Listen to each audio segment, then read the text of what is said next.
You know, it's Halloween. I guess everyone's entitled to one good scare, huh?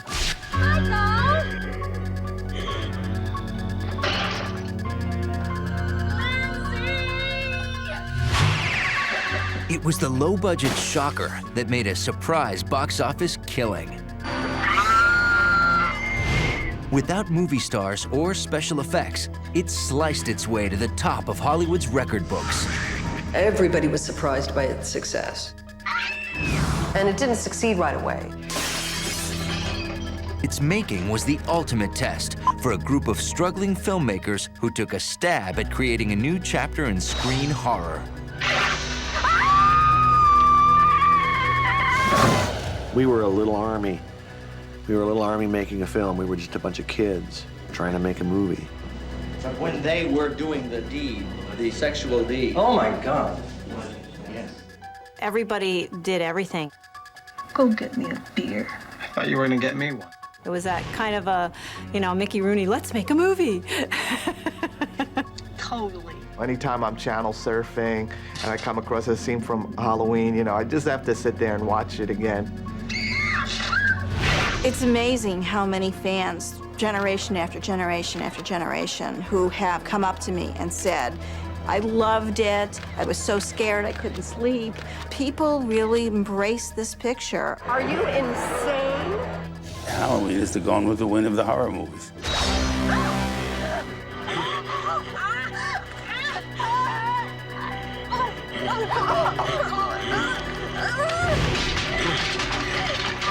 Please help me! Please!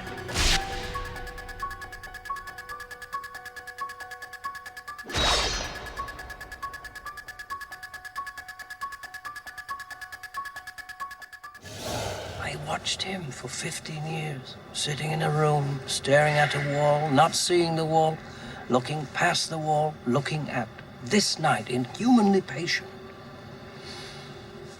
waiting for some secret, silent alarm to trigger him off. Death has come to your little town, Sheriff. You can either ignore it or you can help me to stop it. Released in 1978, the horror tale Halloween became a box office smash and a cultural phenomenon. I saw the boogeyman. With its simple but terrifying story of small-town babysitters stalked by a maniacal killer.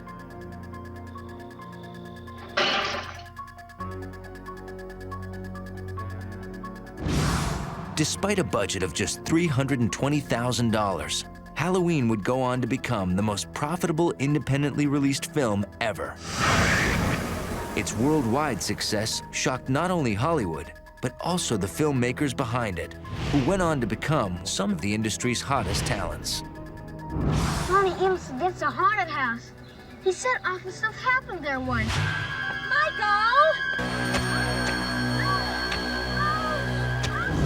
All the elements were right. An intriguing villain, a little bit of camp value with the Loomis character played by Donald Pleasance. I'm his doctor. You must be ready for him.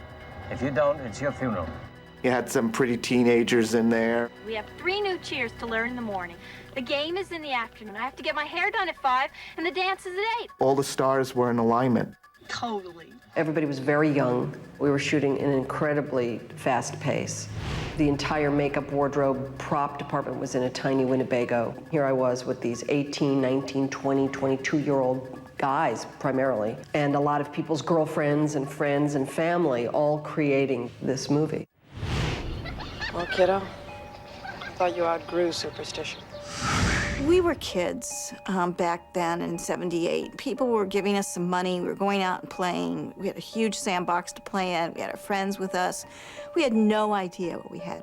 Here's something that a movie which didn't cost that much money, which is constantly continues to sell. I don't think there's another film like it. Although Halloween was created by a team of movie-making hopefuls, its eerie premise was the idea of a veteran Hollywood player, studio executive turned independent film distributor Irwin Yablans. I want to do a horror film. So I started to think about how to do this for the limited amount of money we had. And it occurred to me that if we did a movie about babysitters, it would work because everybody had either been a babysitter or been a baby. And also I thought it would be something that would lend itself to kids in jeopardy. One night would be the best way to do it. Halloween just popped into my mind.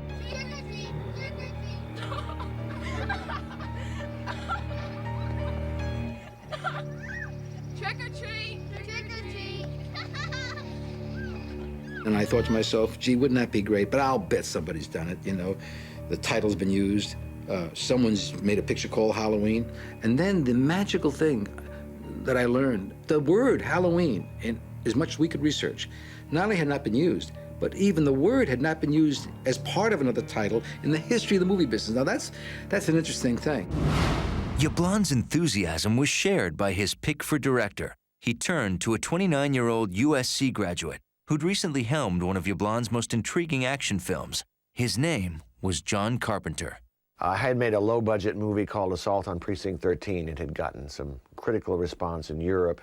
It's terror in the night. It's the most shattering assault on a police station in history. This is a siege. It's a goddamn siege. Assault on Precinct 13. Irwin said, let's make a horror film about babysitters who are stalked by this psychotic killer. And John got really excited. I met with him the next day at the Hamburger Hamlet. We had a tuna fish sandwich together. And I explained it to him. He suggested we put it on Halloween night, but play the whole thing on Halloween night, and call the movie Halloween, because he felt it was a holiday that everybody could identify with, and it hadn't really been done. And since I needed a job and I wanted to do that kind of thing, I said, sure, I'll do it, and as long as I can have complete creative control and I get my name above the title, then we'll do it. He said, I can do this for $300,000. I said, for $300,000, if you can do that, you can have Final Cut, you can have it above the title. I mean, you can have anything you want. He said he would do it in 4 weeks. He would do the music. And for that, he received the princely sum of $10,000, which, by the way, was a lot of money for John at that time, and 10% of profit, which I'm sure he believed that he would never see a dollar of. Now I got to find the $300,000, but I agreed at the spot. I knew I would find that money somehow. We were in business with a man named Mustafa Akkad, and he invested some money in our company, but he was, quite frankly, uninterested. I was shooting an epic, big historic epic, Line of the Desert, with Anthony Quinn and Irene Papas and Rod Steiger in Morocco and Rome. And here I get a message that John Carpenter wants to meet me. So I was in London. John Carpenter came to London with Irwin Yablans, and I said, this is the idea. How much? They said $300,000. I said, $300,000? I mean, when it's expensive, you get worried. And when it is so cheap, you get worried. How can they make a movie for $300,000? I kept backing John up and telling Mustafa that this picture, from a commercial point of view, could be a very successful little movie, and we would do very well. And then I really hit him with the zinger. I said to John, but you know, John, $300,000 is a lot of money. And maybe it's just more than Mustafa can handle. I think that it was calculated because I knew Mustafa was a very proud man. Oh, what do you mean? And with that, and then he agreed to the $300,000 right there, and that was it. Galvanized by the promise of total creative freedom, John Carpenter now eagerly set out to make a film that would be his industry calling card. To co-write and produce, he turned to a trusted past collaborator, Deborah Hill, his script supervisor on Assault on Precinct 13. It took us about 3 weeks to write the script. We placed it in Haddonfield, Illinois, because I'm from Haddonfield, New Jersey. So I really had a sense of what a small town was like. You're not supposed to go up there. Yes, I am. That's spooky. Could be any place in the Midwest. Most small towns have a kind of haunted house story of one kind or another. At least that's what teenagers believe. There's always a house down the lane that somebody was killed in or somebody went crazy in. Does anybody live here? Well, not since 1963 when it happened. Every kid in Haddonfield thinks this place is haunted. They may be right. Lonnie Eames said never to go up there. Lonnie Ems, that's a haunted house. Lonnie Lamb probably won't get out of the 6th grade. I was a babysitter, and I knew what it was like to be, you know, all those characters. And so I really contributed the girl dialogue. I thought you were babysitting tonight. The only reason she babysits is to have a place Shit. I have a place for that. I forgot my chemistry book. So who cares? I always forget my chemistry book and my math book and my English book and my, my French book. And, well, who needs books anyway? I don't need books. I always forget all my books. I mean, it doesn't really matter if you have your books or not. Hey, isn't that Devon Graham? I don't think so. I think he's cute. Hey, jerk! Speed kills!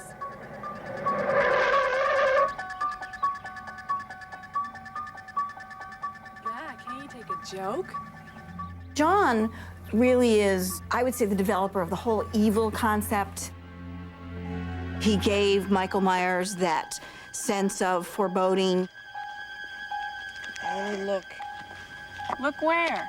Behind the bush. I don't see anything. The guy who drove by so fast, that one you yelled at. Oh, subtle, isn't he? Halloween is loaded with scares, suspense scares.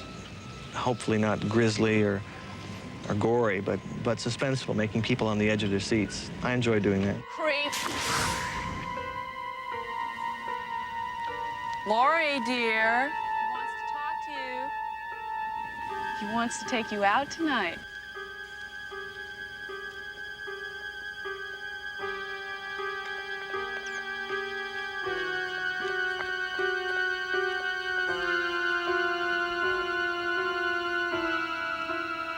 He was standing right there. Poor Lori. Scared another one away. Halloween was really influenced by the films of Alfred Hitchcock. They're coming! They're coming! And the kinds of films that John and I loved when we grew up. Psycho is the granddaddy of these kind of movies. That's the first modern horror film. Took horror out of Gothic castles and European romanticism, vampires and werewolves, and brought it into kind of modern day problems and so forth. It was a terrifying movie. That was the signpost that everybody followed.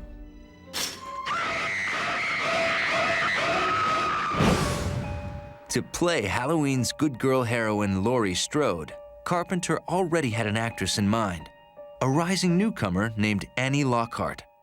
I thought she was a great actress, and she turned us down. So Deborah came up with Jamie Lee. Jamie Lee was a contract player at Universal. Jamie Lee Curtis was the perfect Laurie Strode. She had vulnerable qualities, and she was just wonderful in her audition.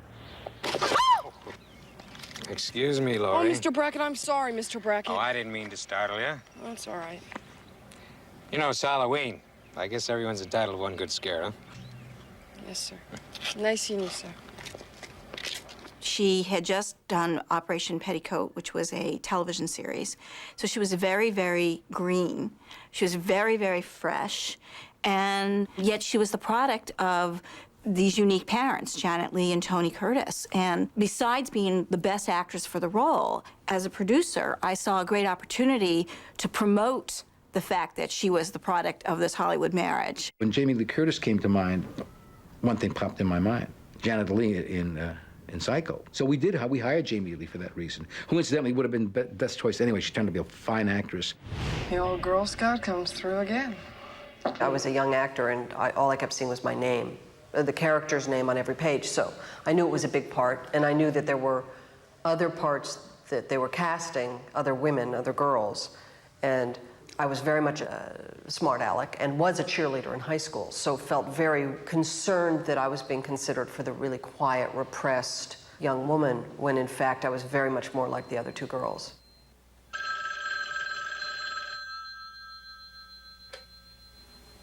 Hello? Why'd you hang up on me? Annie? Was that you? Of course. Why didn't you say anything? You scared me to death. I had my mouth full. Couldn't you hear me? Thought it was an obscene phone call. Now you hear obscene chewing. You're losing it, Laurie. I already lost it. I doubt that. Listen, my mother's letting me use her car. I'll pick you up. 6:30. Okay. Bye. Bye. She added something beyond herself. Jamie, as I'm saying, was a very savvy, you know, grew up with Hollywood parents. She wasn't that little teenager that she played. That was her acting ability, and she was very, very good. I'm babysitting the Doyles. It's only 3 houses down. We can keep each other company. Oh, terrific. I've got 3 choices. Watch the kids sleep, listen to Linda screw around, or talk to you. Cast as Laurie's girlfriends were Nancy Loomis, the real-life wife of Halloween's production designer Tommy Lee Wallace. I plan on making popcorn and watching Dr. Dementia. 6 straight hours of horror movies. Little Lindsay Wallace won't know what hit her. And P.J. Souls, who'd played a similar bad girl role in the 1976 horror hit Carrie.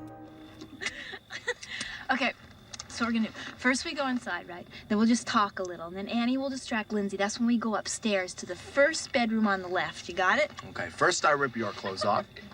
Don't rip my blouse. It's expensive, idiot. Then you rip my clothes off. Then we rip Lindsay's clothes off. Yeah, I think I got it. Totally. Like a million other actresses, I auditioned. And it was only afterwards that I found out that John Carpenter actually had written the part for me and hoping that he would be able to use me in it because he had seen Carrie. Want a beer? Yeah. Is that all you can say? Yeah. Go get me a beer. I thought you were gonna get me one. Yeah.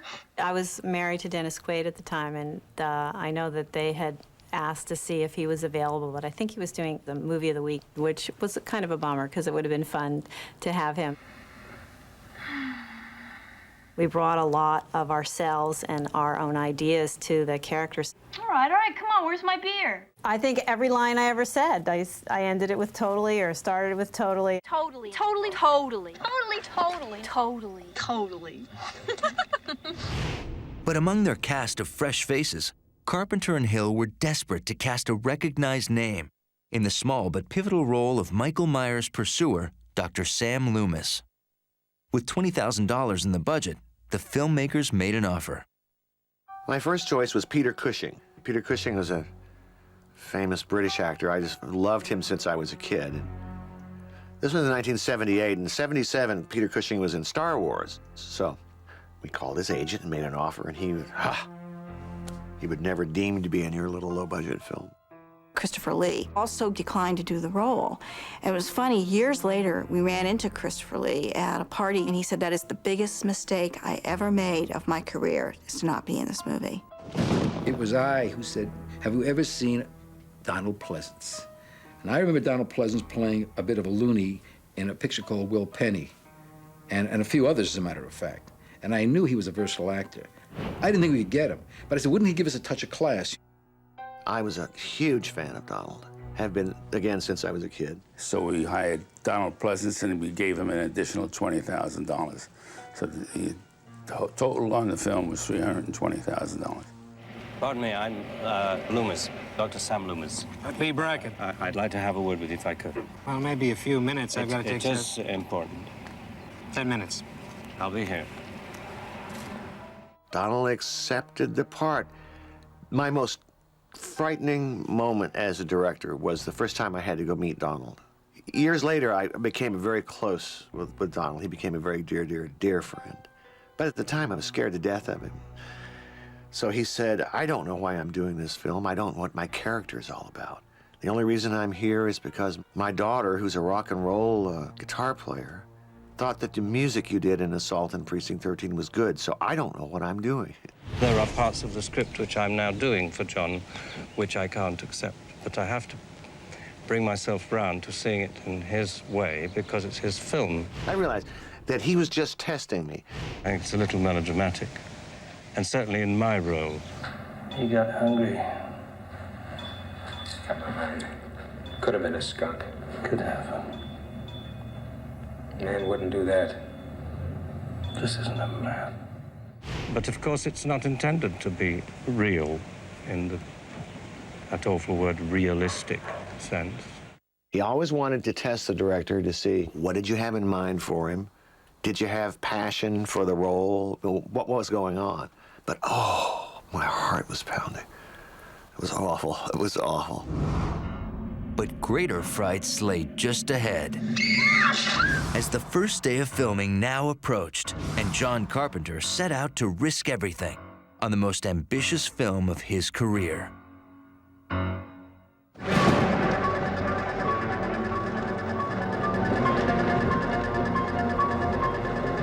Stop here. Shouldn't we go on up to the hospital and... Wait.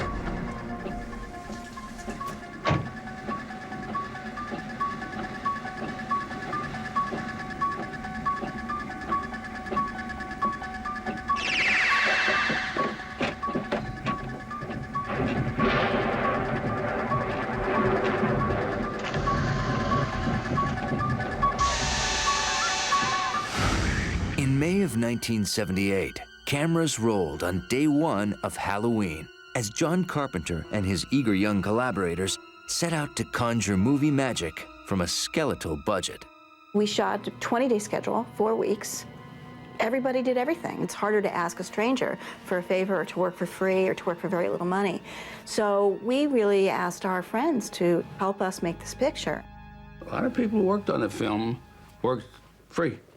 They didn't have the money to do it, but it was making a film on love. You know, they loved to work. You forgot about sleep for a couple of months. You just went and made the movie, and that was your life, and you ate it, drank it, slept it.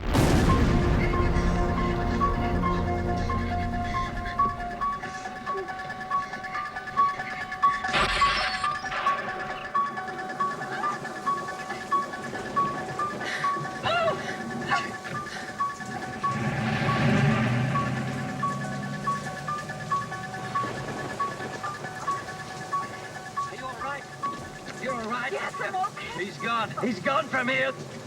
The evil is gone. Everybody was doing 10 jobs. It wasn't surprising to see Jamie grabbing a case and helping us carry stuff. She was really part of the crew. I always said you'd make a fabulous Girl Scout. Thanks. The actors didn't get paid very much, which is okay, though. They got scale, and that was important. I think it's the energy that everybody exuded, because we were all young working actors, you know, just people beginning, and they all brought that enthusiasm in. Hi, Annie. Laurie. Hi, Dad. What happened? What? What happened? Oh, somebody broke into the hardware store. Probably kids. You blame everything on kids. Well, now, all they took was some Halloween mask, a rope, and a couple of knives. Who do you think it was? It's hard growing up with a cynical father. That was the best time I'd ever had on a film before or since. So we had a lot of fun on the set. There was a lot of jokes and kind of light. It was a light atmosphere. We had a great time. It wasn't really so much a pressure because it's easier for me to get a scene in 1 or 2 takes. You do a little bit of rehearsal and then you give 150% and you try to get it in the first take. Hey, let's look for a note. Let's don't.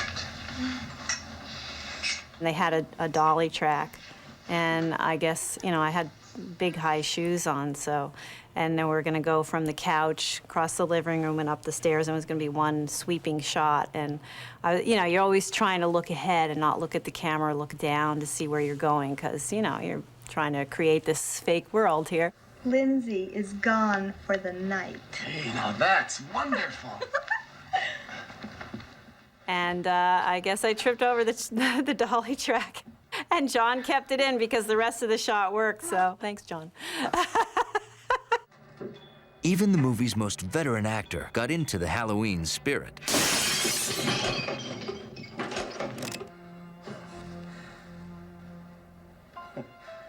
You must think me a very sinister doctor. When Donald Pleasence came on set, it was just amazing. We only could afford to shoot him for a week. So we scheduled all of his scenes together, and, you know, it was a lot to accomplish. But when they were doing the deed, the sexual deed... Oh, my God. Yes. Donald was unbelievable. He was so kind to us, but he never looked down on what we were doing. He gave every scene It's respect. He gave everything that we were doing absolute 100% of him. He was amazing. I just couldn't believe it, how great he was. Not too bad. Feel better to have it happen in here and then you leave? Well, I think she was sitting right here. I do too. It's good line to get in because that gives me my thoughts for rumination. Exactly. I think Donald was completely surprised when he arrived here from England that we were so young and we were such a small crew. There are behind-the-scenes shots, stills of him and I just chatting away.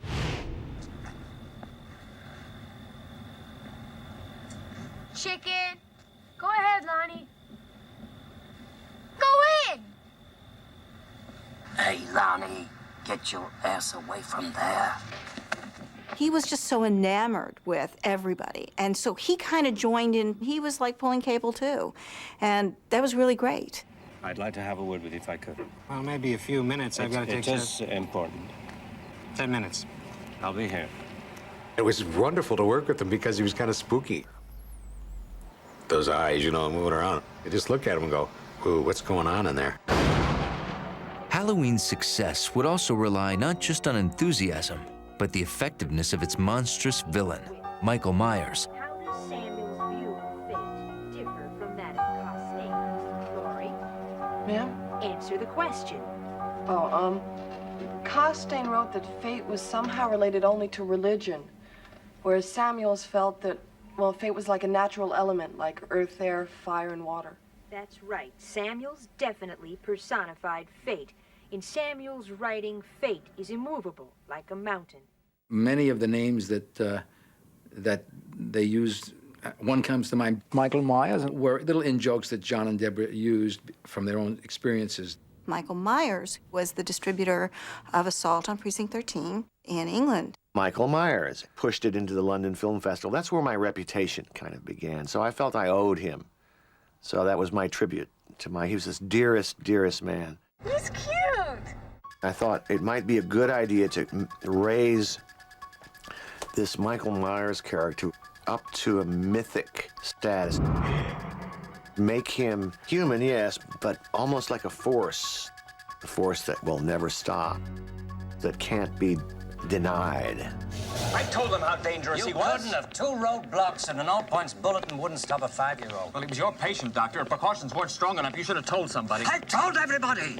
Nobody listened. There's nothing else I can do. You can get back in there and get back on that telephone, tell him exactly who walked out of here last night, and tell him exactly where he's going. Probably going.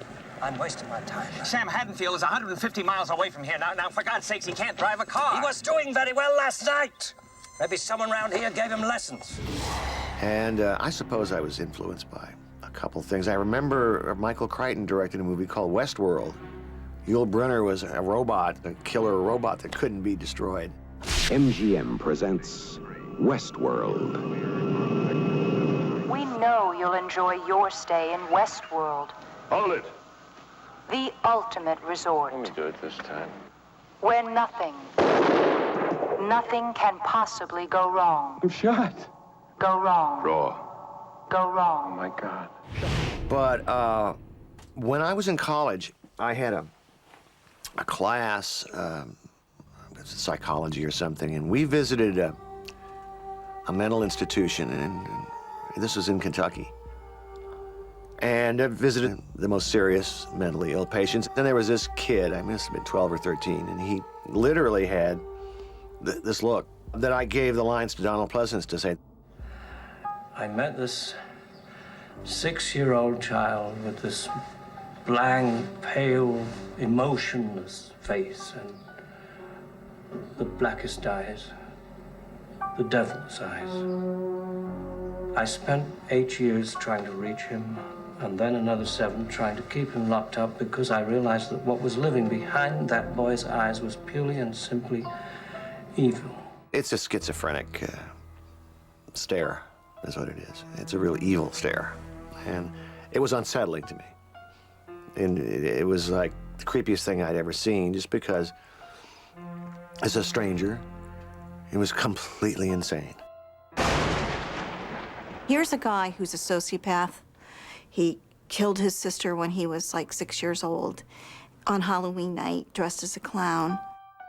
Michael's first act of evil would be shown in a sequence that required all of Carpenter's ingenuity and a stunning new camera only recently invented. When I was making student films, I was in love with dolly shots. I was in love with Orson Welles' opening shot in Touch of Evil, which is a big, long crane shot. But physically, when you do dolly shot, it takes a long time. You have to lay down this track, and you put the camera on a dolly. You get these people to push it. And, you know, it takes time. You don't have the time on a low-budget film to make a lot of dolly shots. And then I discovered something called the Steadicam, or the Panaglide. That's a Panavision version. It's a gyroscopic camera that you attach to yourself, the camera operator, and walk around with it. The Steadicam, it was a brand new device, and it allowed us to smoothly sort of move the camera wherever a guy could walk. And John said he wanted to use that as the opening shot. A sort of long, continuous shot that brought the audience into the backstory of what was going to be the movie. He wanted to start off establishing the old house, moving up to it as if it was somebody's point of view, but then move around the back, inside the house. Never one to, you know, shirk from a challenge like that. I immediately thought, well, this is going to be great fun. John used the camera, as we know, as the character, Michael. So the camera becomes Michael moving in. We are alone, aren't we? Michael's around someplace. We look into the windows, we come around, and we come back around in the back door, and that's when I, posing as the young boy, get the knife, and I'm carrying the knife.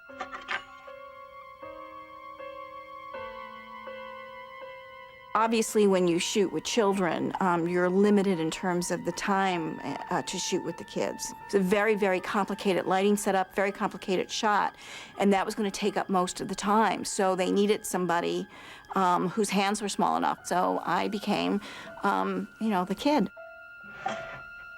I'm carrying the knife. Those are my hands in the clown suit.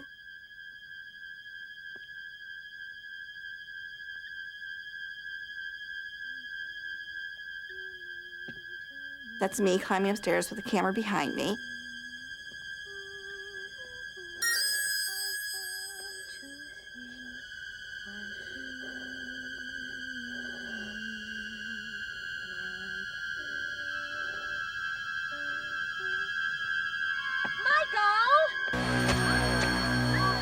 And that's me killing the sister.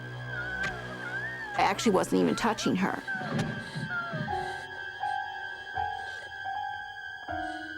It was also a challenge because the shot took almost exactly one roll of film each time. So every time we did the shot, we would just barely get it done and the film would run out. Eventually, they decided they wanted to piece together, I think, 3 of the different takes. If you have a very sharp eye, you'll notice that as the camera moves up the stairs, looks down on the floor and sees the mask, and then places the mask in front of the lens, there's a cut. The second one is just as the camera runs from having killed the girl to the top of the stairs and swishes to look down. There's another cut that occurs there. It took us a night to do the whole sequence.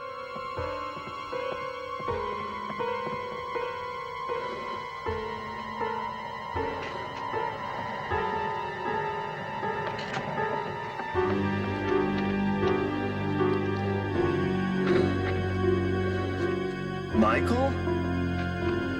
We had a crane for the evening. And we pull back from the little kid who's unmasked. We come back from the house up and see the neighborhood.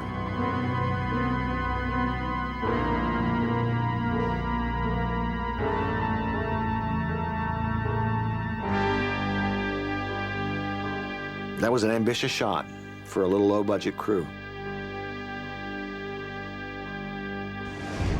Although set in the Midwest, Halloween was filmed entirely in Southern California. Halloween has a couple of distinct locations. Let me tell you about them. One is in South Pasadena. That's where that old house is that the kids are out in front of. That's where we pull back in the beginning of the movie. The Halloween street, however, where the girls are babysitting, that's actually in my hometown of Hollywood, California. It's right off of Sunset Boulevard. And they were wonderful to us, absolutely wonderful. They didn't mind us shooting at all. Our biggest problems in creating an autumn world in Southern California in the spring with palm trees was to shoot around the palm trees or to create shots that blocked out the palm trees in some way. Unfortunately, especially in the beginning of the movie, you can see a few palm trees. That's the only thing that screwed it up. What the hell? In the beginning of the movie, we got these big bags of leaves, you know, orange leaves, fall leaves, and we would have this sort of stupid fan next to the camera, and we would like throw the leaves and so that they would like blow in front of the camera. I remember there maybe being 6 to 8 people on the crew. And it was time to throw the leaves on the grass. Everybody pitched in. And when we finished that scene, you know what we did? We went and raked the leaves, picked them up, and put them back in the bags for the next time. But amid the group's exuberance, there was also anxiety on the part of first-time film star Jamie Lee Curtis.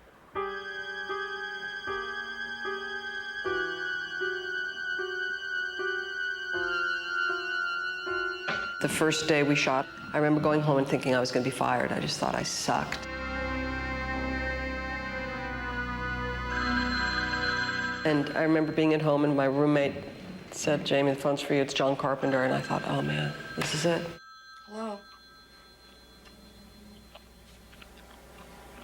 Hello?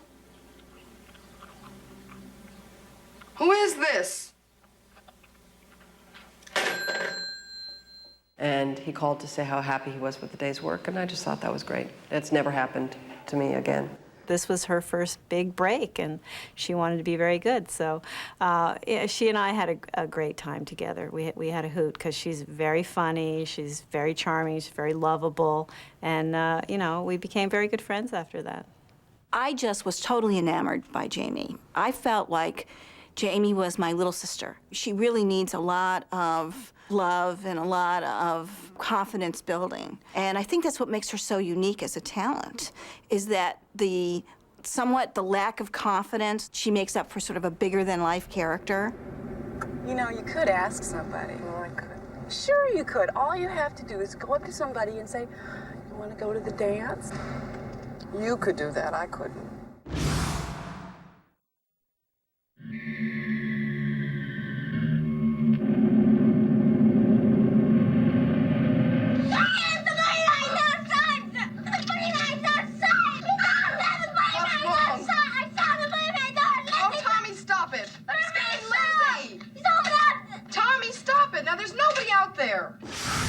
Inhabiting this sinister shape of Michael Myers was one of John Carpenter's friends and former USC schoolmates, future filmmaker Nick Castle. When I found out that John was going to be shooting Halloween, pretty close to my house, actually, I went down there and asked if I could stick around the set, because at that time I was trying to get my own pictures off the ground as a director. And he said, "Okay, fine, but as long as you're going to be here, why don't you do something?" And he said, "Go here, put this on, and you'll be the guy running around with, be the killer." And that's fine. Do I get any money? Yes, $25 a day. And it was great. He's just a real pal, and his father was a choreographer for Fred Astaire, and he just moved great. And I think John really wanted to play him as that, where he just looks, and his head turns, and he's enamored by this sister-like character that he sees in Laurie Strode. He makes the connection. He breaks out of the insane asylum and gets to his house and sees this young girl and makes this sort of subtle connection. I wish I had you all alone, just the two of us. I basically asked the actor question, what is my motivation? And he said, your motivation is to walk from this point to the end point and roll.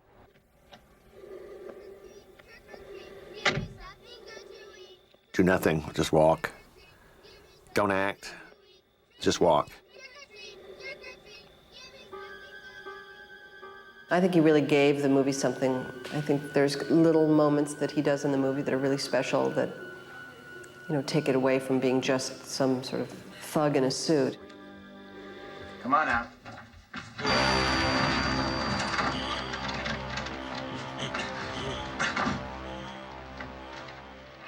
The only crazy thing he did was when he stabs the kid.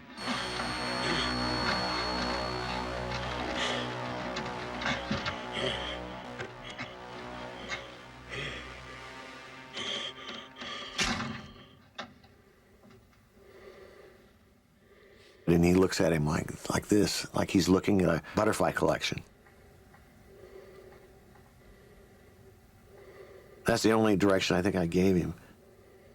He was just, you know, a gentle friend of John's there. He didn't want to hurt anybody. Nick had a wife and I believe 2 babies, and they came by every day at lunch, and, you know, here's this guy with this oversuit on, and, you know, the mask was just always lying next to him. He'd put it on and go do the work. John sent me out to find the perfect mask, or to create the perfect mask for the movie, and it was simply to be a kind of a blank face. Well, he didn't have any money to make a mask. It was originally written the way you see it. In other words, it's a pale mask with human features, almost featureless. I don't know why I wrote that down, why Deborah and I decided on that. Maybe it was because of an old movie called Eyes Without a Face. It's a French film, Franju made it, and this girl had a burned face, so she wore this face mask. It was real creepy because it was featureless and immobile except for her eyes. So Tommy Lee Wallace, the production designer, ran up to the mask shop on Hollywood Boulevard and bought a couple. One was a clown mask, and that's, you know, one way to go. And the other, he got this William Shatner Star Trek mask, Captain Kirk. Because in mask form, the William Shatner mask was just a kind of a blank face. It didn't really look like anybody. And he cut the eye holes out a little bit bigger so they weren't like this, they were rounder. Tore off the eyebrows. I kind of poofed up the hair a little so it looked demented and strange. And I spray painted it whiter than it already was. Annie! Took off the sideburns. That's the one. Ah, cheese. Oh, cheese. Oh, it created a shiver right in the room, and we knew we had something special. I guess I owe the success of Halloween to William Shatner. Well, sort of. The hilarious thing about the mask situation is that the mask of Captain Kirk, anyway, looked nothing like him. Nothing like him. I mean, it just looked like, I don't know what it looked like, but that was the secret, that we really didn't look like William Shatner at all.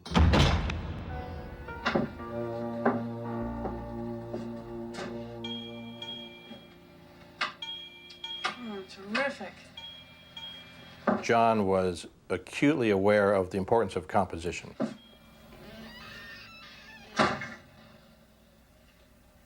You deliberately put a character on one side of the frame, leaving a lot of empty frame, which can either tell the audience something is going to happen there or potentially could happen.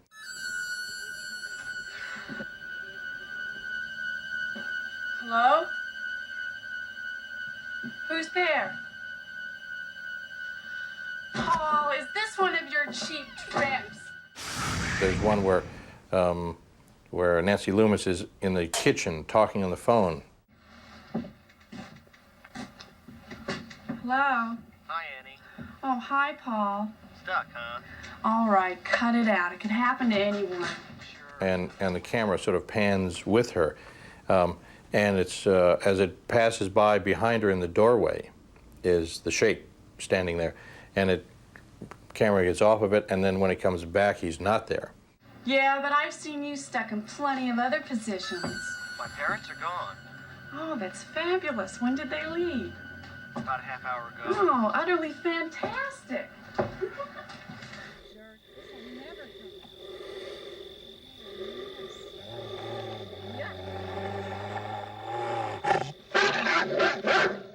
the dog, killing the dog.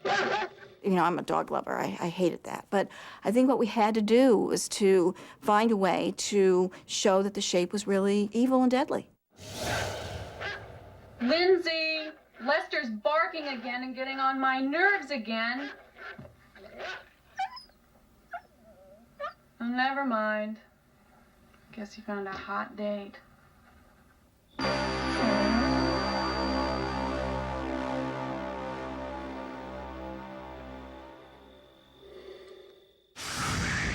In crafting the story of Halloween, John Carpenter cleverly balanced high tension with carefully chosen moments of comic relief. Most of them were courtesy of co-star P.J. Souls. Hey, is Annie around? No, I thought she'd be home by now. She went to pick up Paul. Well, she's totally not here. She probably stopped off someplace. Have her call me when she gets home, though. I have Lindsay here, and I want to know what time to put her to bed. Okay. Later. Have a good time. We definitely will. Bye.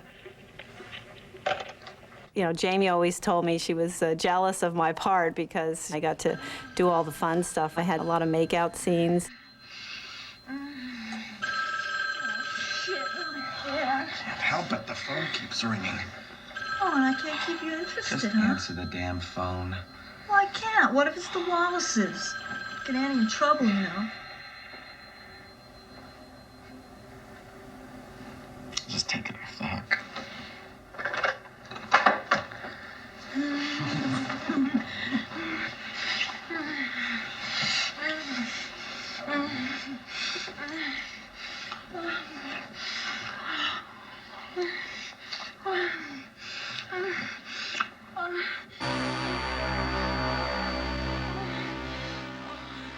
That bedroom scene, that was a good scene.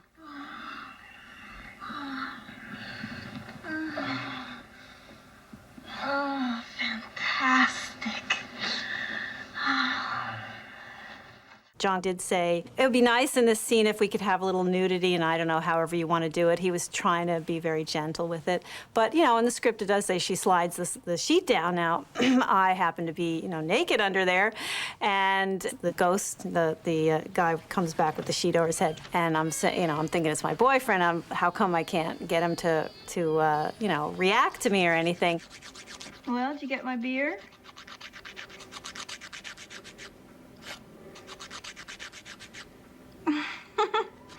Cute, Bob, real cute.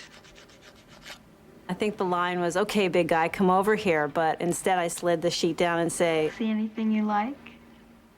I just thought that was really funny, and John liked it too. So, and that's become a classic line. In fact, the first time that I had gone to see the movie in Hollywood, there was a guy behind me, right behind me, and I was sitting there watching, and I say, see anything you like? Well, can't you answer me? And the guy goes, you bet your sweet beep I do. Are you weird? And I just sank down in my chair. I was so embarrassed, and I thought, oh boy, I gotta wait till everybody clears out of here before I move, because I don't want him to know it was me. Carpenter and Deborah Hill had filled their script with several set pieces of shocking horror. Now, with time running out, Carpenter had to capture that horror on film with little bloodshed and no special effects. Usually at carnivals or fairs or, you know, any place, there's always the haunted house ride. Things jump out at you and these foolish things happen. And when I was a little guy, a little kid, I went to these things, and I remember what scared me about those rides. I tried to duplicate them in a cinematic way. The things that go bump and jump out and scare you.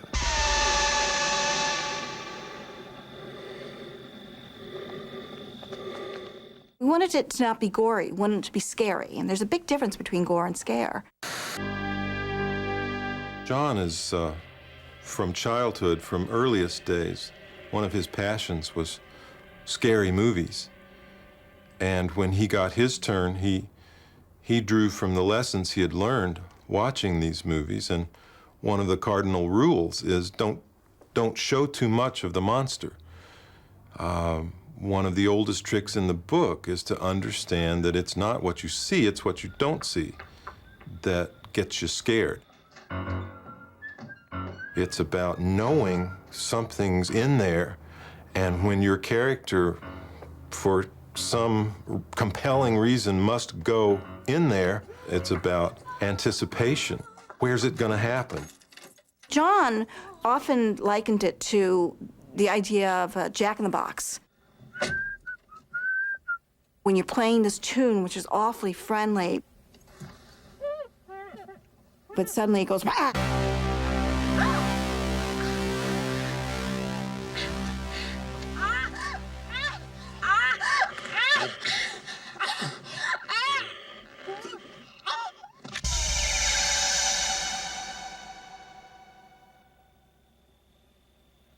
As far as filming it and at the time it being scary, it just wasn't. We'd always end up laughing, and even my death scene where I'm getting strangled by the phone, I had to beg him to do it harder. I said, you know, don't kill me, but just do it a little harder because this, all you're doing is tickling my neck and I can't die this way. Hello? Hello? All right, Annie. First I get your famous chewing, now I get your famous squealing. Annie, are you all right?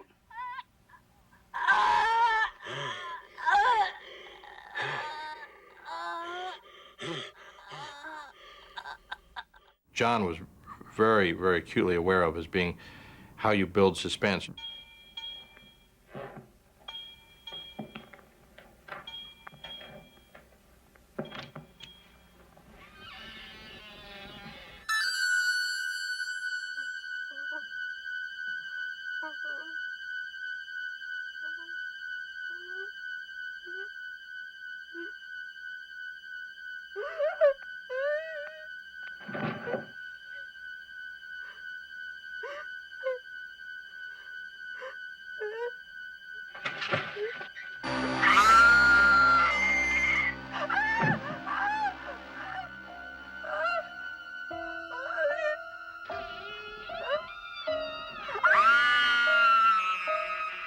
The great moment when Jamie Lee's running in the house.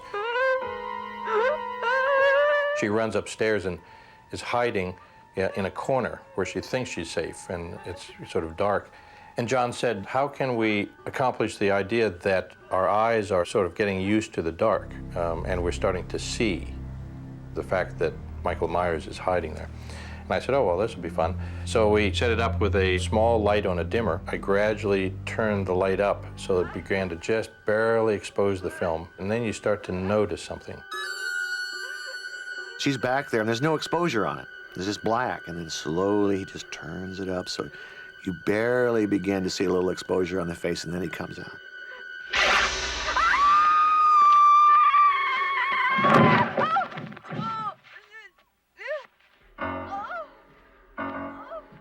As the end of Halloween's filming approached, spirits on the set stayed surprisingly high as cast and crew rallied each other to make it to the finish line.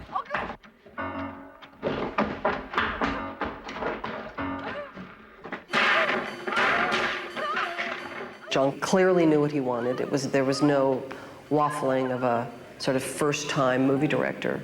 There was just no time to even question it. When you make a low-budget movie like this, it forces a director into committing and being creative, trying to be creative. How can I do this so the audience will watch it rather than being really bored with it? I think that's one of the strengths of Halloween, is the sense that this pace is different. It's not the cutty pace that you're used to. We didn't have enough time. Help! Somebody help me, please! Somebody help! And there's one shot where Jamie runs from one house up to another, screams at a neighbor. Hello? Hello? Oh, oh! Hello, help me! Man, please help me! Please! Can you hear me? Oh, God! Oh, help me, please! Runs all the way across the street, and we're paragliding with her right into the door as she bangs on it. We worked our butts off to do that. Tommy! Tommy, it's me! Who is it? Tommy, open up, it's me! Yeah, Tommy, please!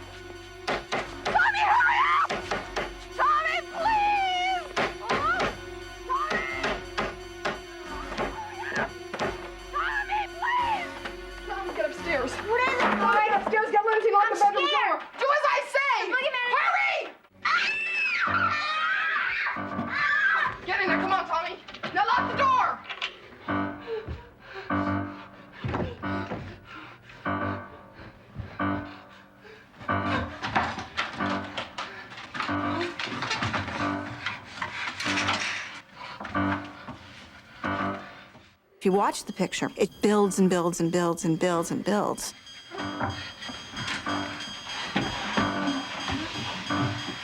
The shots of the shape, they get narrower and narrower and narrower until the end of the movie where Jamie's in the closet. It's a really tight, you know, close-up kind of movie. You're in there with her, and this guy's coming after her, and you're going, oh my God, what's she gonna do? Grab the hanger. You know, I mean, yeah, you get frightened.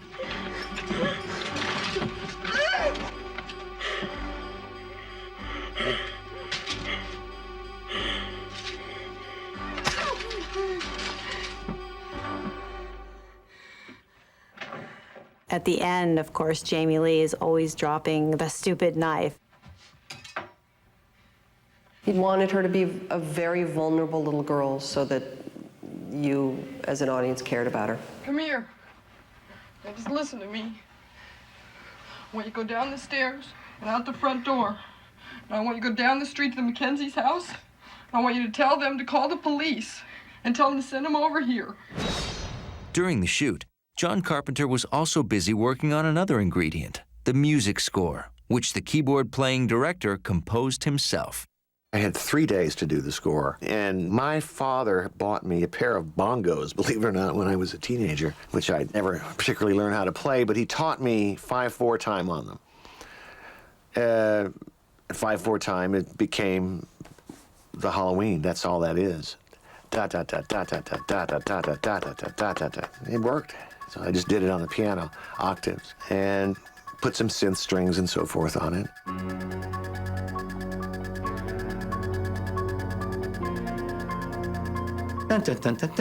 And right off the bat, you are out of balance. It's almost as if your whole mind is being short-circuited and played with because you're getting this fast, crazy, erratic music.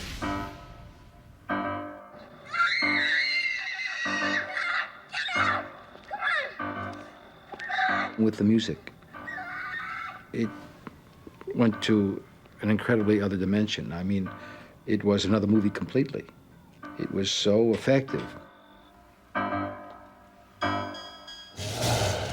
Now, you say, how long did it take? Well, how long could it take? John had 4 weeks to prepare the film. He had 4 weeks to shoot it and 4 weeks to finish it. So he probably did it while he was shaving. Well, it didn't work without the music. And interestingly enough, I showed it to an executive from 20th, but I didn't have the music on it.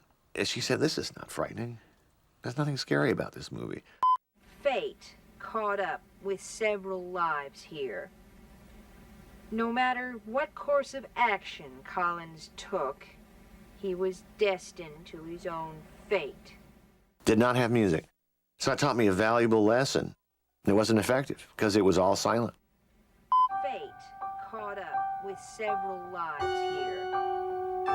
No matter what course of action Collins took, he was destined to his own fate.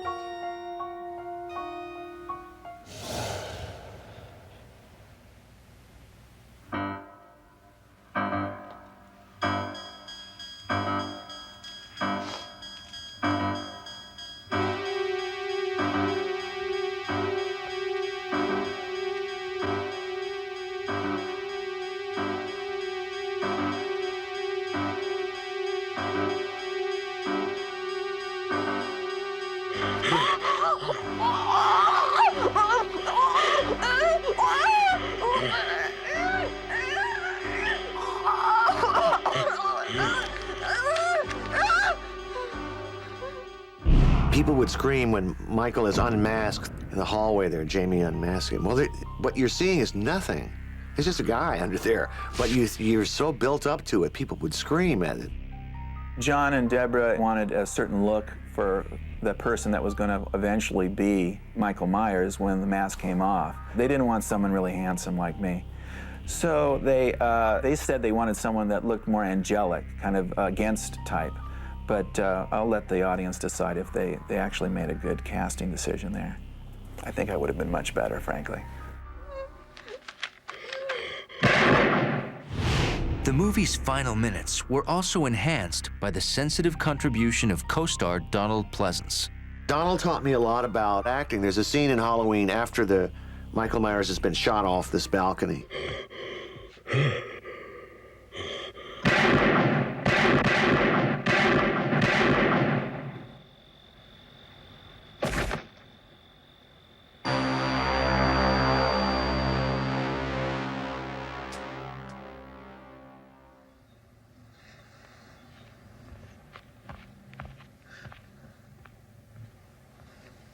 Donald's character sees that the body's gone. He said, I can play this two ways.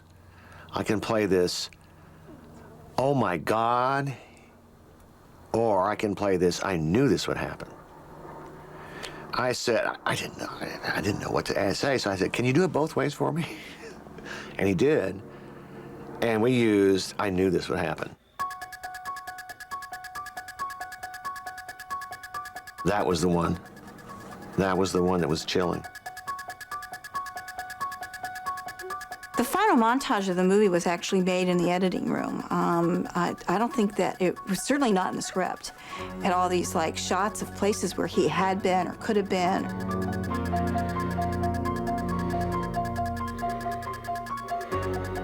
The ending means he's not only gone, he's everywhere.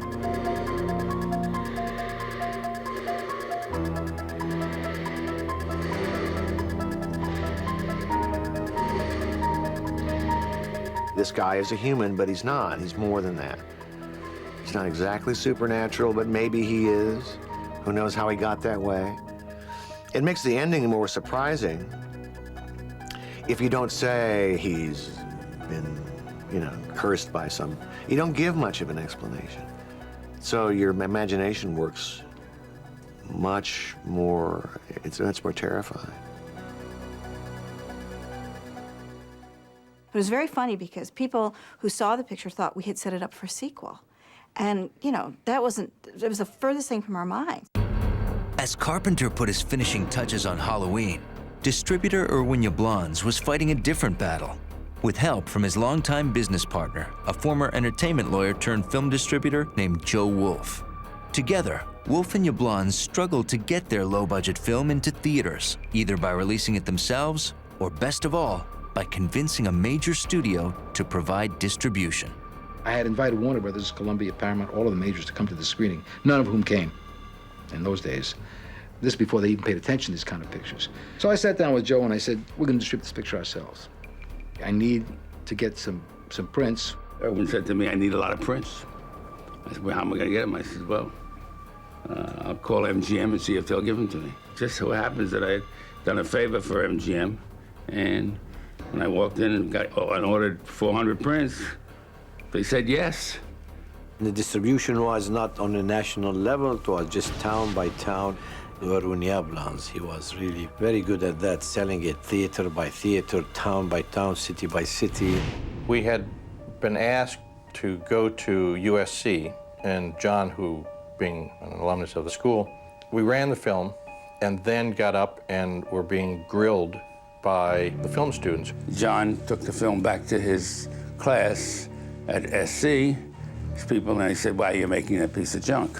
One of the students raised a hand and got up and he said, I have to ask you people, why in the world, if you're going to make a movie, why in the world would you want to make this kind of movie? I mean, a disgusting horror film. Why would you want to make this? And we all kind of looked at each other and said, well, what we really tried to do was to take, a genre that hadn't been done for a while, but to do something sort of fresh with it, to do something stylish. And Deborah said, yeah, and we can always hope that someday it would become kind of a classic film. And the guy said, why, you people, you think this film is ever going to become a classic? Why, how pretentious of you. I think that's absolutely ridiculous, you people, and he left. First time I saw it was in a class at UCLA. I would say 33% of people walked out. And, I looked over at my wife and said, well, but 33% of the people aren't going to like a horror picture. With no movie stars and no studio backing, the future of Halloween seemed frightening indeed. But what happened next was more surprising and shocking than anything John Carpenter had imagined. Halloween night. A small American town, 15 years ago.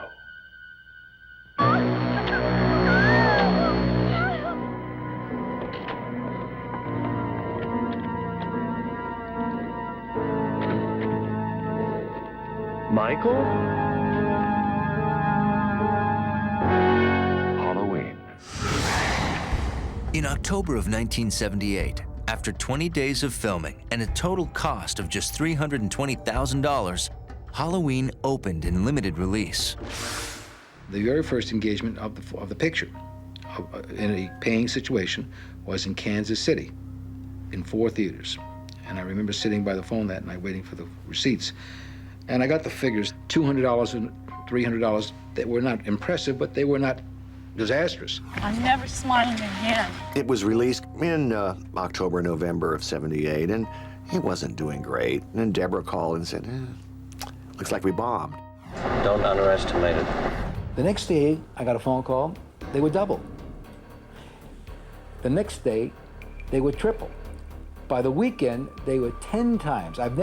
This taught me a great deal about the power of word of mouth, because we had very little money to spend on advertising, and nobody knew what this picture was. A few people got it. A few people knew that it was special, it was well made, it was a good piece of cinema, as well as a good popcorn movie. Awful lot of other people just shrugged it off or didn't like it at all. It was something that built over, 3 or 4 months. And even then, it wasn't like I walked down the street and people were going, "Hey, Laurie Strode, all right." The amazing thing is how this movie built. Erwin Jablons, who released the picture through Compass International, truly had a plan. The plan was to take it to the Chicago Film Festival.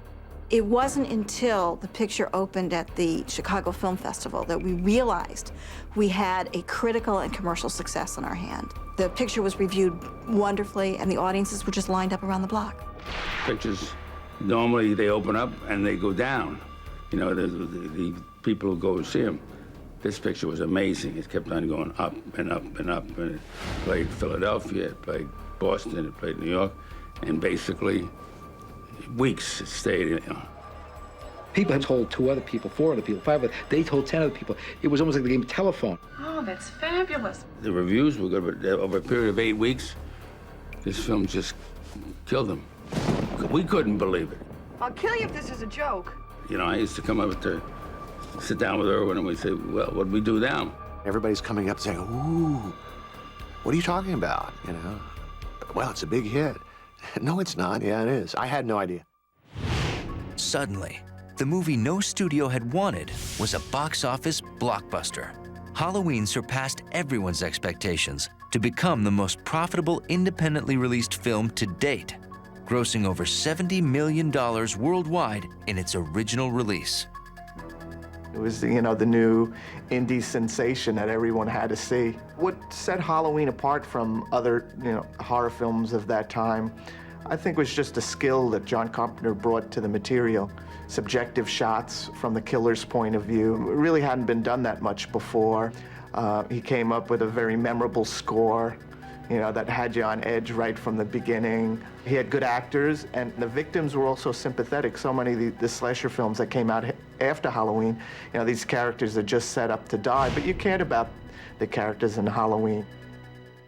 First time I saw it in a movie theater was amazing, because they suddenly started picking up on all the characters, and particularly, screaming to Laurie Strode, "Don't go there, don't go in the house, don't cross the street." I mean, it was very much, an audience participation, and particularly when they realized that the character PJ played had this kind of, the way she talked, where she said "totally" all the time. Put me down! This is totally silly! So when she would finish a sentence, the whole audience would scream out, "Totally!" I totally promise. I totally don't believe you. So it was like really, really fun. And then, I just kept going the whole opening weekend. I went multiple times to different theaters, and by the end of the weekend, it was like Rocky Horror Show. Oh, God, help me! People were screaming and yelling lines back and interactive. It was really great. It was really great. With her very first movie role, Jamie Lee Curtis had established herself as a star to watch. It gave me a movie career. I tried to point out the irony that in those exploitation movies, I was intelligent, forthright, fought back against adversity.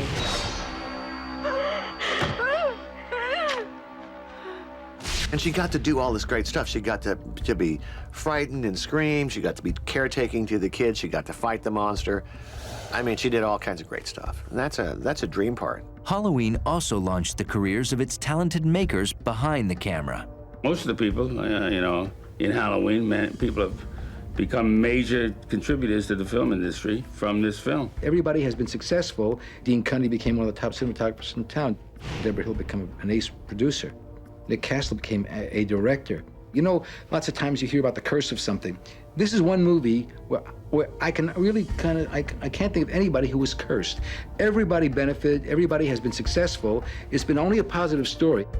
By virtue of the contract that I had as the writer-director, I had a net participation profit deal, and I got the biggest check I had ever seen in my life from Halloween. It was stunning. I couldn't believe it. The film's simple plot also became fodder for serious analysis by many of the nation's top movie critics. Some saw a conservative agenda in a story that hinged on the murder of sexually active women. But its director disagreed. The teenagers that are victims are sexually active. But that misses just the essential point of the film. The movie's about the revenge of the repressed. And Jamie Lee has a connection with the killer because she's repressed too. It's tragic you never go out. You must have a small fortune stashed from babysitting so much. Guys think I'm too smart. To me, these kids are just engaged in normal teenage behavior. They get killed because they're not paying attention. They're involved with their boyfriends and they don't think anything's going on. There's no Christian right morality. No. And psychiatrists and academics tend to read a little too much into Halloween. You know, Carpenter just wanted to make a scary movie. I asked my son, he was 17, why do you go and pay money and go and see these scary movies? He said, Dad, I take a girl to the movies. After 5 minutes, either she's grabbing me or I'm grabbing her. And this is so, next day he will take a new girl. Jerk. God, I've got a shirt on. That's all you ever think about. Soon after Halloween's success, John Carpenter's creation received the ultimate Hollywood compliment of imitation.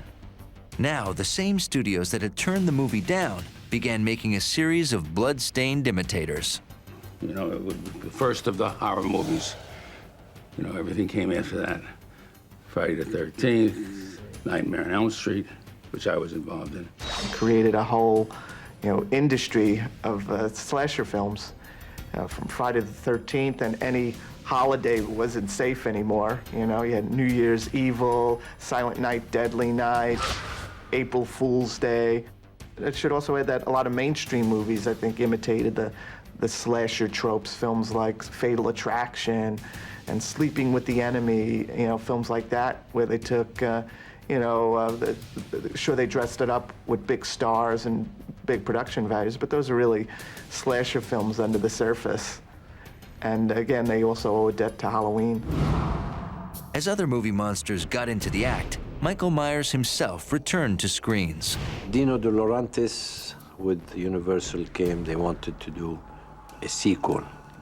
A sequel? I thought, my God, that's not television, never heard of a sequel before. They said, no, we want to do sequel, and I said, well, I don't know. They said, don't worry, we'll give you a profit in advance. I said, okay. 1981 saw the release of Halloween 2, produced by Deborah Hill and co-written by John Carpenter.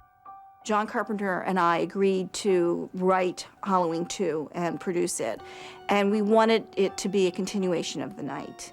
And it was very difficult for that movie to be fully realized because not until after we were in the midst of shooting it, we realized we had the lead character of Laurie Strode comatose in a bed. She was not proactive, and it really didn't work, in my opinion. I will say that what got me through writing that script was Budweiser, 6-pack of beer a night, sitting in front of the typewriter saying, what in the hell can I put down? I have no idea. We're remaking the same film. only not as good. The film was a box office hit, and it paved the way for a seemingly unstoppable series of sequels. I've only seen one or two of them. Halloween 2 was okay. Halloween 3 was a horror. It was just a terrible movie. Halloween 3, when approached to do a sequel, John and I decided we wanted to do something completely different. We loved this guy, Nigel Neal, who'd written the Crater Mass movies, and so we wanted to work with him. And essentially, we found out that the audiences really wanted to see Michael Myers. Dino De Laurentiis with Universal, they don't want Michael Myers. Let's make a horror story, but without Michael Myers. I don't like that story. I was not in favor of this, but I was like outvoted. We tried it, it failed. So number 4, I get them all out, and I did number 4. Going back to the basic elements of 1, we always go back to the basics, and it works. Ultimately, John and I didn't want to make any more sequels, and so Mustafa Akkad started making them. Mustafa, he's like Mr. Halloween. I'm the godfather of the Halloween. I preserve its continuity. I preserve its element. I will keep doing it, and I'll stop at 22. That's what Donald Pleasance said. One of the press were asking him, come on, Donald, you're going to keep doing these Halloweens, all this? He said, no way, I'll stop at 22. So I like to follow his advice. Mustafa Akkad has kept the franchise alive because he believes in it. Years later, Miramax bought the rights to the Halloween franchise, and they had the idea of, and Jamie actually had the idea of reuniting us again and met with him. Everybody wanted to do it except me. God bless all of you here, but no thanks. The one that is closest to Halloween 1 is H2O. I think that the filmmakers, and certainly Jamie, tried to stylistically keep it as close to the original as possible. And for that, I'm extremely grateful. Thanks. I have lots of fight with scriptwriters all along this series, whereby I don't want him to be killed. Okay, he can be shot, he can be wounded, but not have him in a dynamite blow up or chop his head or do, because it means, you know, he's dead. How can we get him back? Actually, I'm still involved in the Halloweens. To make another one sequel, I get the benefit of being paid some money, which is wonderful because I'm a capitalist and enjoy that. But it's Halloween 1 that brings them all in. And when people go and buy, and they buy Halloween 1. NBC wanted to buy Halloween and put it on TV, but it wasn't long enough. They had a running time of, I forget what it is now, and we were 2 minutes under or something, so I had to shoot additional footage. Carpet footage, I call it. Michael Myers is the most dangerous patient I have ever observed. Doctor, there is no diagnostic evidence to support that statement. He's covering up. This catatonia is a conscious act. There's an instinctive force within him. He's waiting. For what?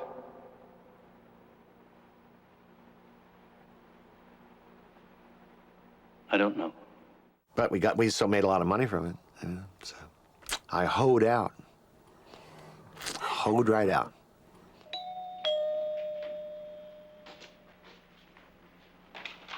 Hi. Hurry up. Whoa. Shut the door. Some guy is following me. You sure? Yeah, I'm sure. I think it's that guy that passed us in the street in that station wagon. I couldn't see him very well, but I think it's Steve Todd. His brother has a station wagon. No, he was parked outside the school today. Right outside the window, he was staring at me. Steve Todd was staring at you? Somebody was. A while ago, he was in my backyard. Well, or maybe he just wants a date. Oh, shut up! Well, someone could want a date. I think they should have left it the way it was, but NBC required these changes, and they were made. What's amazing to me as a writer of it and producer of it is that 20-some years after we made the picture, there's still a huge fan base out there.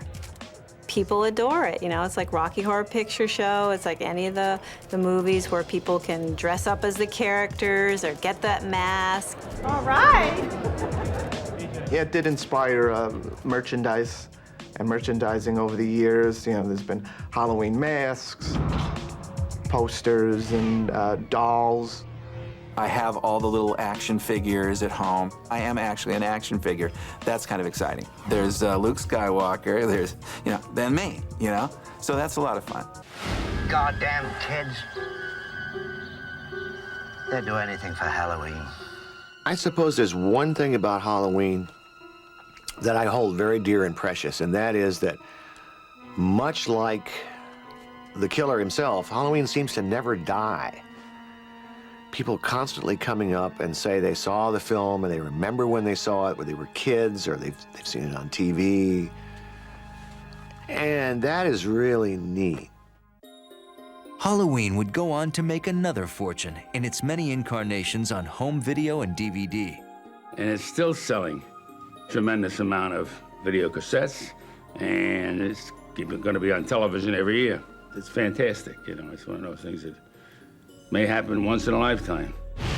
As for its creator, John Carpenter would go on to other triumphs that established him as one of the top horror and suspense directors of his generation. Halloween got me branded as a horror director, and it set me down a career making fantasy and science fiction and horror, but hey, I got to become John Carpenter. How cool is that? Despite John Carpenter's other successes, many still consider Halloween his ultimate accomplishment, and it endures today as a chilling horror classic and a still inspiring example of filmmaking ambition and imagination. Man wouldn't do that. This isn't a man.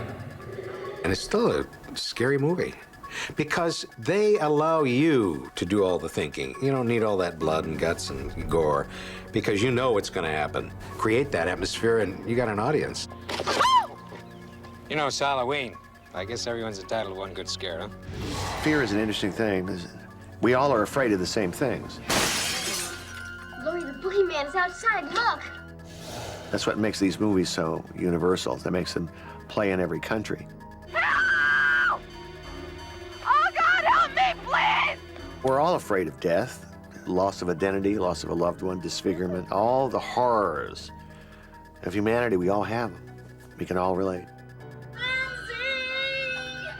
If it scares you and you can sit on the couch and get a little closer to your girlfriend and put your arm around her and make her feel a little better, you know, and comfort her while she's squealing in the chair there, then that's a good movie to see. Have a good time. We definitely will. And I advise some of these, for the married, take a husband and put a tape of Halloween and watch it. I think it will bring out some emotions or some intimacy. Oh, fantastic. I love Michael Myers. To me, everybody hates him, but I am going to keep him alive as long as I can. Are you weird? It definitely stands the test of time. It hasn't dated, unlike a lot of other films, you know, from the 70s and older films. It's a real primal experience. It's, you know, lean, mean, fighting machine. Like Hitchcock, Carpenter was really able to mine those feelings that nobody's safe no matter where you are. You know, you leave the big city and you go out into the suburbs, but there's evil lurking out there too. You can't kill the boogeyman. He's everywhere. Evil still lives. He will always live. He's in the shadows. He may be in your house. He may be in mine. Oh, no. Cute, Bob, real cute. Come on out.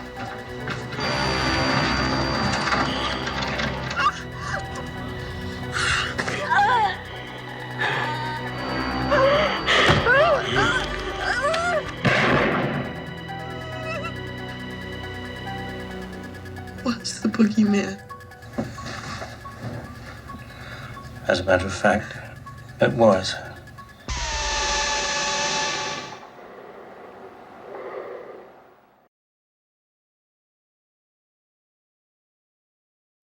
spring, 1978. Two young filmmakers, John Carpenter and Deborah Hill, began shooting a film about a babysitter being stalked by evil incarnate.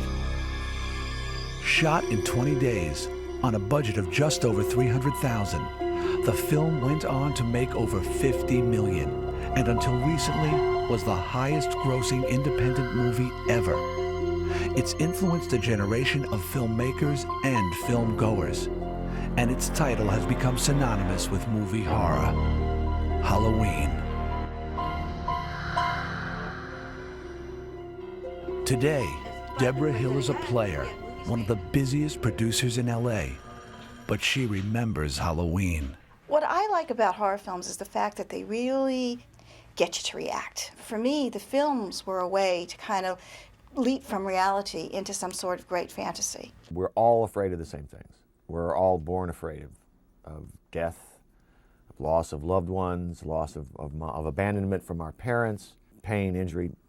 All of it is the same. We're all afraid of the same things, which makes a movie that deals in our fears universal. One of my first jobs was a script supervisor working on a movie called Goodbye, Norma Jean. And then I met John Carpenter when he directed Assault on Precinct 13. And I was his script supervisor and assistant editor. And then we decided to collaborate on Halloween. Irwin Yablans actually came up with the idea of setting it in Halloween. And we were searching for a story, what could the story be? And because we were very limited, in fact, they wanted babysitters. So, and I'd been a babysitter, and I had all these great stories. But when he called and came up with the brilliant idea of using the themes of Halloween to tell our story, it was like a gold mine. I thought, what if we made a film in one night? We could probably do it real cheap because we'd use one set. We'd do it all in a couple of days or a couple of weeks. And then I thought about the most horrific night of the year, Halloween. No one had ever made a movie about Halloween. And I picked up a telephone and called John Carpenter, who was in my mind at the time because of Assault on Precinct 13. And I said, what do you think of the title Halloween? Expecting him to perhaps balk. He got it right away. And he told me right off the bat that he could make the picture for 4 weeks for $300,000. I said, John, let me see what I can do. I wasn't in this horror films until John Carpenter came to me with this film. And he said, I have a film and low budget, and he said $300,000. I said, $300,000? He said, well, yeah. I said, what's the stories about? He said, it's about a babysitter to be killed by the boogeyman. The word babysitter clicked with me because every kid in America knows what a babysitter is. We went to a list of scares. Like imagine if, you're in bed with your boyfriend and he goes down to get some water or Coke or something and comes back with a sheet trying to pretend he's a ghost, but it's not him. It's all these kinds of things that we wrote down, all these scares, and then we decided to weave the scares into the story. Basically, it was a complete 50-50 collaboration. I wrote the first draft, laying in the kids, the teenagers, the teenage talk, the girl talk amongst each other. And John came back with a pass for the Sam Loomis character, which is played by Donald Pleasance. So all the stuff about evil and everything is really John's. I met this 6-year-old child with this blank, pale, emotionless face and the blackest eyes, the devil's eyes. The opening shot of the picture took an entire day to film. It's actually 2 shots.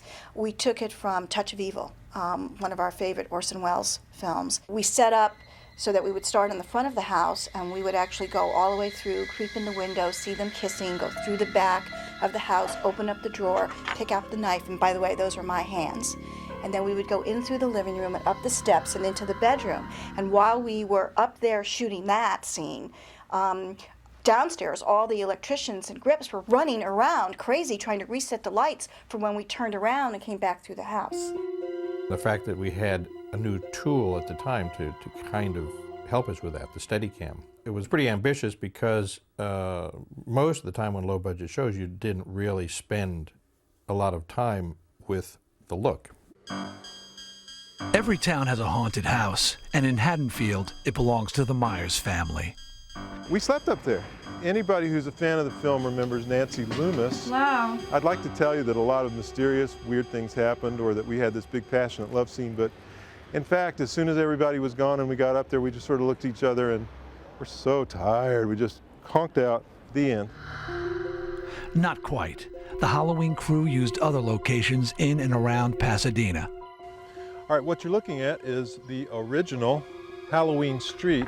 And I felt like this had the look we needed. Overhanging trees, could be anywhere. And yet on film, they don't look like rich people live here. They just like Beaver Cleaver lives here. The filmmakers also used the stately homes of West Hollywood. Hi, I'm Brian Andrews, Tommy Doyle from the Halloween. Over there was Lindsay's house. That was the house where I first saw the boogeyman, and I gotta tell you, that really scared me.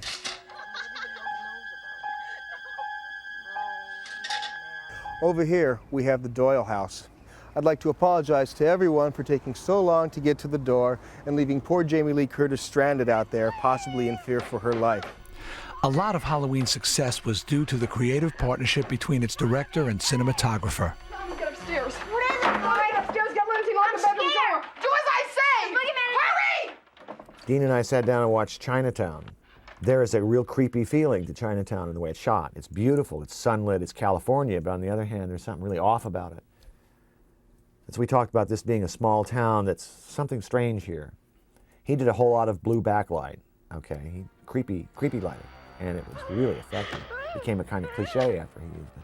Jamie Lee has been chased in the house and she's hiding in the corner, and the shape, as we called him, gradually sort of materializes in the shadows behind her.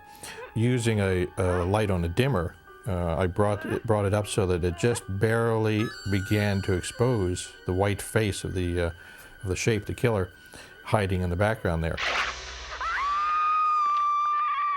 I always remembered John Carpenter and Deborah Hill seemed always, very preoccupied with getting everything perfect. They seemed like the ultimate, incredible, down-home filmmakers because they had hands on everything. And John Carpenter just seemed like a genius to me because he really knew so much about what he wanted from every single second of the film. Veteran actor Donald Pleasance came in for 5 shooting days to portray the shape's nemesis, Dr. Sam Loomis. Donald Pleasance was just an amazing actor. He's the kind of guy who just knew the character. We only had 5 days with him. He was just really great. He gave 150%. And he was like the elder on the set. Those days, kids making movies was rare. And so I think he was just astonished at our ages and the excitement and the freshness that we brought to the process. John and Deborah called me one day and said to me that they were all set on offering Christopher Lee the part of Dr. Loomis. I said, what do you want to do, make another Hammer movie? Christopher Lee turned us down, Peter Cushing turned us down, and Donald agreed, to my shock. And we sat down to have lunch, and he says, I don't understand this script. I don't like this script. I don't know who my character is. The only reason I'm doing this is because my daughter thought your first movie was cool. So tell me why I'm doing this. I'm scared to death. Oh, my God. And I only realized later when we became friends that what Donald likes to do is he wants to find out how much you want to do the movie. He wants to find out how passionate you are as the director. And so that's his little trick. Donald, his action is he runs and he shoots the shape, blows him out of a window. On the set, I was shooting his reaction. So he says, I can play this. What do you want me to do? I can play this 2 ways. I can play this, oh my God, he's gone, or I knew this would happen. I thought, boy, that's interesting. I don't know. Can you do it both ways for me? And clearly he knew what he should have done. He knew how he should have played it ahead of time, which it was I knew this would happen. Because, oh my God, he's gone was way too much. But I realized that Donald actually gave me the choice, you see. He left the decision in my hands, which is, the mark of a great actor. While Halloween was Pleasance's 108th film or TV appearance, it was his co-star's first movie role. I remember that the first day we shot, I remember exactly what we shot, and I remember going home and thinking I was going to be fired. I just thought I sucked, and that, you know. And I remember being at home and my roommate said, "Jamie, the phone's for you, it's John Carpenter," and I thought, oh man, this is it. And he called to say how happy he was with the day's work, and I just thought that was great. It's never happened to me again. We saw a lot of girls to play the Laurie Strode character, and Jamie was just so vulnerable and so real and so fresh. So she really didn't come with sort of the acting chops that most of the young girls were portraying at the time. She just was real and fresh, and she so wanted the role. And Deborah came up with the idea of Jamie. Jamie was in this little TV show, I think. She was under contract at Universal. And Deborah thought it'd be a great idea to cast her, plus the fact that she was Janet Leigh's daughter, which kind of connected back to Psycho. So I have to give Deborah all the credit in the world for that. And the fact that we had named the Donald Pleasance character after Sam Loomis, who was, you know, her boyfriend in Psycho. For those reasons, Jamie got the part. I remember the feeling about it more than anything. It wasn't like something happened on the set. You know, we're working hard. Everybody was very young. We were shooting in an incredibly fast pace. The entire makeup, wardrobe, prop department was in a tiny Winnebago. Here I was with these 18, 19, 20, 22-year-old guys, primarily, and a lot of people's girlfriends and friends and family all creating this movie. So that remains the thing that was special about it for me. Whenever you make a horror movie, you have a great deal of fun. If you make a drama or a comedy, it's a nightmare. It's ugly, it's horrible, okay? Because the subject matter, everybody gets very serious, especially comedies. Boy, they're tough. But a horror movie, everybody starts loosening up, and the more blood you bring out, the more fun it is, the more people get killed, the crew is laughing and joking. It's like a picnic. And so that whole feeling was kind of rolling through Halloween. Halloween's villain was more than just a killer. It was a supernatural hurricane. What I thought about doing was not giving the antagonist, Michael Myers, really much of a backstory, but kind of kicking him up into a, legendary kind of situation where he's much more like an element of nature. Because I thought that would be more frightening rather than personifying, make him almost a force. So then the mask, which ties in with Halloween, would blank out his human features for most of the film, making him then just some sort of force of evil that is irrational, unstoppable. But the shape had to be more than just some guy in a fright mask. Nick Castle had been a schoolmate of John's at USC. Nick had a wife and I believe 2 babies. I know there was at least one, it may have been 2. And they came by every day at lunch, and here's this guy with this oversuit on, and the mask was just always lying next to him. He'd put it on and go do the work. His portrayal of the shape, now remember, the shape has no lines in the movie, none whatsoever. It's just sort of a mask, and it's a presence that we wanted. On Halloween 2, we had a stuntman play the role, and even though he studied the Nick Castle kind of feeling, he could never quite get it. I think they're trying to make it more important than it really is. I actually just walked. John actually did say something, I like the way you walk, I think it'll be good. Now maybe John thinks of me as a serial killer, I don't know. I remember I'm about to walk across the street in the first shot, and I realize he has not told me anything about what I'm supposed to do as this character. So I came up to him and basically asked him, what's my motivation, as the shape walking across. How do you want me to walk? How do you want me to, am I supposed to be this or that? And he said, Nick, just walk. Nick was suggesting all sorts of attributes that he could play to this character, thinking, okay, is he really a psychopath? Is he really crazy? Is he somebody who's insane? Does he have any of the kind of schizophrenic movements that we kind of associate with mental illness? And I just told him to be simple with it. Basically, when he's watching something or someone, stand still, just move very gracefully, because Nick can do that. Make this killer almost a blank slate that we can project everything into and make it much more horrifying. I am actually in this movie without the mask on. early on when the Michael Myers escapes from the hospital, he jumps on a car, right, and he smashes the car window. It was raining that night. It was supposed to be raining that night, and it was very cold that night, and all I had on was my underwear and this hospital gown. And I didn't know it was supposed to rain. This is 3 in the morning, maybe 40-something degrees, and all of a sudden someone yells, Dean Cundy, that little rat, probably yelled, "Turn on the hoses." And they turned on the hoses. They didn't bother to warm up the water or anything like that. And I remember the feeling of ice-cold water hitting my body through the hospital gown. And then they had to do take after take. And I'm sure there was no film on the camera. I'm sure the first take was perfect, and they were just doing it to torture me. I think he really gave the movie something. I think there's little moments that he does in the movie that are really special that, take it away from being just some sort of thug in a suit. He really kind of, at one point, he tips his head and kind of looks at his handiwork. And I remember when I stabbed the kid up against the refrigerator or something, boom, stabbed the kid, and I remember that direction. John said, "Tilt your head this way, tilt your head that way, like you're looking at him." And everyone loves that. Well, he was so agile and subtle, and he made a great shape because of that. Well, I needed to go pick up some trick-or-treat shots, second unit, and I wanted them where trick-or-treaters went by and suddenly there stands the shape. So not only was I going to direct the second unit, but I brought the costume and I was going to be the shape.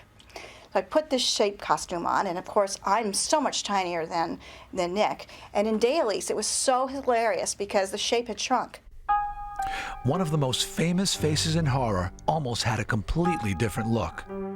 John assigned me the task of finding some choices for the Halloween mask. And I picked up 2 that looked like really good, legit choices. One was an Emmett Kelly mask. Emmett Kelly was a classic clown with a big red nose, stupid hair, and a big smile, big blue smile on his face. And I thought, how frightening, how grotesque. The first Michael Myers mask was actually a William Shatner from Star Trek masks that we kind of changed a lot. We opened up the eye sockets, we changed the hair, we did something to the skin tones to make it this white, pasty kind of mask. And it was kind of scary because it was sort of featureless. And that's what we're going for. And first it was the Emmett Kelly mask, and he came out of the bathroom wearing it, and everyone agreed it was pretty eerie. It was strange. It was weird, made you uncomfortable, and you knew that was a scary situation. Went back, came out with the other mask, and a cold chill ran up everybody's spine. It was so scary looking. It was so demented, it was so sick that we knew we had it. I wasn't impressed with the mask at first. I thought the mask was fake. I thought it was phony. I didn't like it. I thought the mask wouldn't work, but I was wrong. For the only time in the series, Michael's face is revealed for a split second on camera.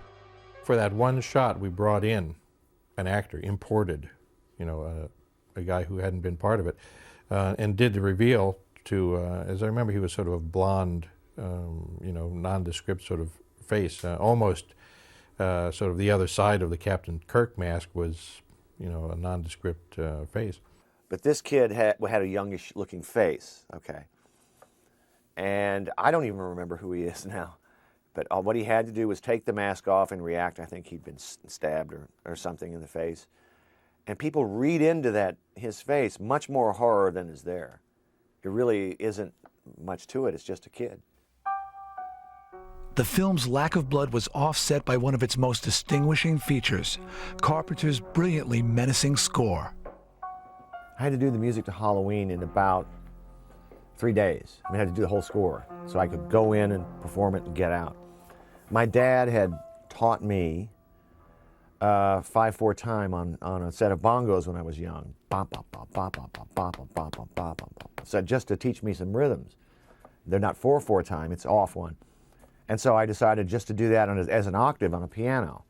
I've never seen a movie completely transform. I learned a great lesson about the power of music and sound effects and sound on that picture. I know it's true of every picture, but in this film, it made a quantum leap. There's no way to describe the difference between. In fact, if you want to explain it to yourself, try watching the movie one time with the sound off.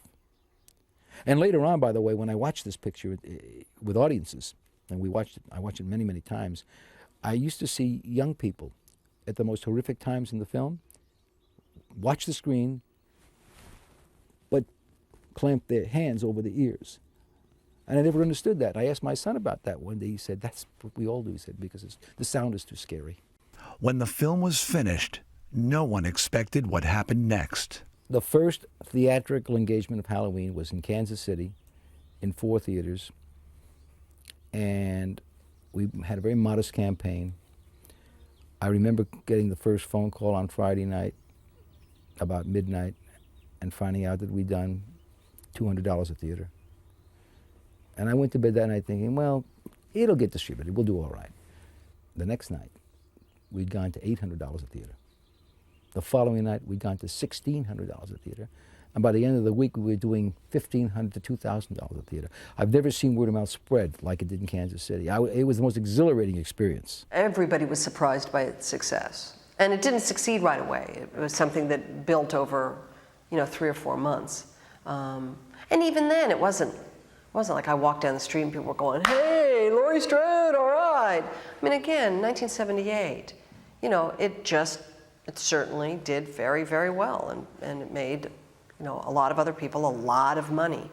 And for me, it gave me a movie career. Most pictures, they open and they go down. In this picture, it was just the opposite. It opened and went up. There were 2 exhibitors in Boston that I used to sell pictures to, and they had made some money on Halloween. They called me up and they asked me, Irwin, how did you make the picture? How much did it cost? How do you do it? What do you do? The next thing I know, they hired a young filmmaker, and they took the picture and practically shot it frame for frame. Another man came along and hired Jamie Lee Curtis and made a picture called Terror Train, which just about duplicated Halloween on a train. And so it went.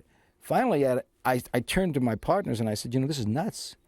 We've got to make another Halloween. The first time I saw the film with an audience, it was, I think it's called the Egyptian Theaters in Hollywood, the kind of seedy part of Hollywood and Vine. It wasn't fixed up then. And I was with Dennis and sitting in like 3rd or 4th row and just wanted to see it with a regular kind of audience. And there was this really big guy sitting behind me. And when that scene came up where I say, see anything you like this, the guy behind me goes, hot damn, you bet your ass I do. One person I'll never forget in Boston, we screened the film one time, and it was a large audience, and by the 4th resurrection, somebody yelled out, you dumb bitch, you deserve to die. I think the simplicity of the story and the way it was told is what made the movie really unique. How many 20-year-old pictures do you have that keep their popularity? Halloween is the Gone with the Wind of the horror movies. The last shot of the film, looking down at the empty grass there, and then a little montage of all the places we've been, evil never dies. You can't kill it. He has no morality. You don't know where it's coming from. It's your deepest, darkest fear. Sadly, Michael Myers passed away this week, the real Michael Myers. He was the distributor in London who had distributed Assault on Precinct 13. He was very sweet and dear, and he was confused.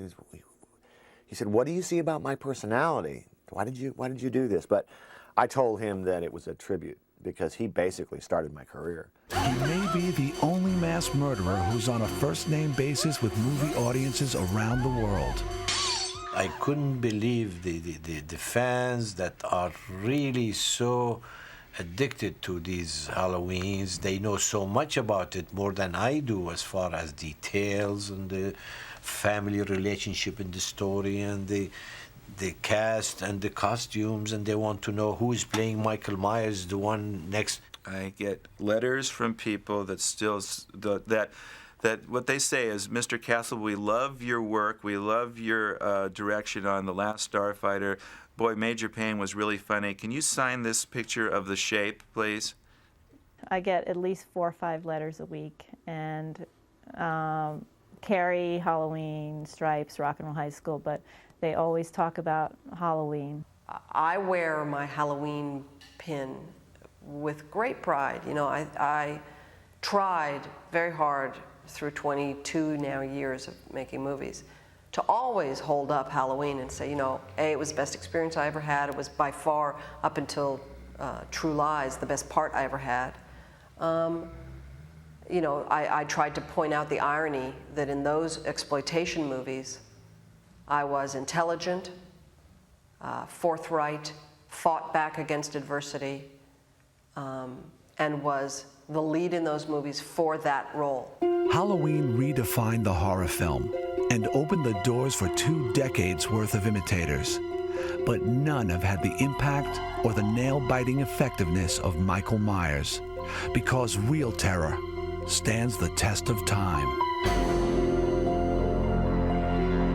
You know, in every script they want to kill him, they want to destroy him. I tell them, wait a minute, Michael Myers, I love this guy. Because I was on some tour for something, and they showed it to a bunch of college kids. I've never heard anything like it.